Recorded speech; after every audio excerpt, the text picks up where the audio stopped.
Ang dami niya ulit bunga guys. So, tignan nyo. Kakakuha ko lang long last time.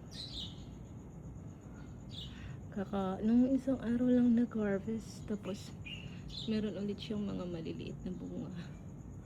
Ito. Siguro mga 1 to 2 days. Okay na ulit siya. Ang dami niya. Sipag nito mapunga. Ang sipag talaga niya mapunga guys. Nakakatuwa lang kasi hindi ko na siya kailangan balutin. Ayan. Meron pa dito. Tingnan ito. Ito yung tok-tok niya. Hindi ko pala siya tinatanggalan ng talbos or dahon. Ay, ito. Parang may kinain siya ng insect. Ano kaya kumain dyan? Uod. There's more here. See? And here. See?